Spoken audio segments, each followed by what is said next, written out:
Noong 2012, natutunan ko sa may bayad na financial seminar ang The Power of Compounding Interest. Ito yung concept ng Rule of 72. Pag dinivide mo sa 72, yung interest kung magkano yung kinikita ng pera mo, makukuha mo yung number of years kung kailan dodoble yung pera mo.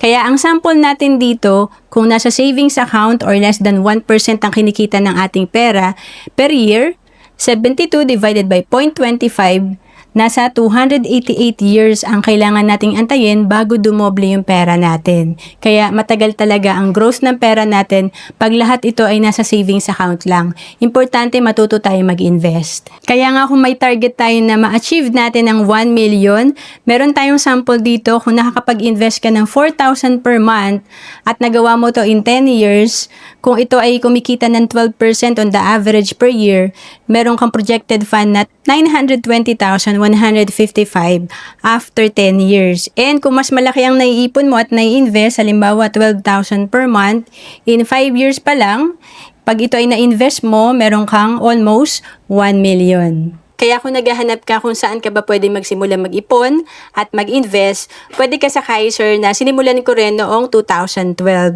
Magkano nga ba ang payment natin sa Kaiser? Kung ang edad mo ay 10 to 40 years old, ang minimum plan natin, Plan K45, nasa 2,647 per month ang ating premium. Ang Kaiser ay 7 years to pay. Computin natin dito na kung nag-annual ka, ang total na investment mo sa Kaiser for 7 years, 185,288. And ang projection nito, pag nag-mature, after 20 years, nasa 524,776. And kung ang edad mo naman ay 41 to 50 years old, ang minimum plan natin ay Plan K60 na nasa 247,050 or around 35,000 per year ang ating investment. And almost 700,000 ang projection nito pag nag-mature after 20 years. And pwede pang humabol kung ang edad mo ay 51 to 60 years old, ang minimum plan natin, Plan K75 na nasa 308,813 ang total investment natin or around 45,000 per year. Kung per month naman, 4,500 per month lang.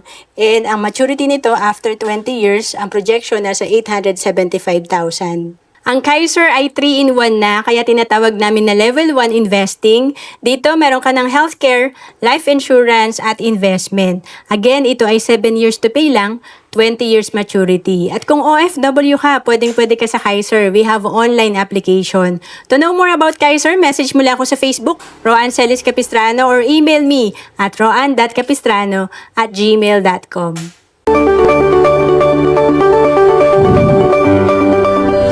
Hindi natin hawak ang oras at panahon, lalo na't breadwinner ka.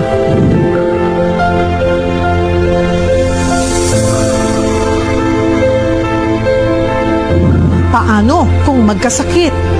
Paano kung agad tayong kunin ni Lord? O kaya naman, tumanda na walang ipon? Mga tanong na kailangan ng kasagutan at dapat paghandaan. Bilang breadwinner o inaasahan ng pamilya, dapat may Kaiser ka.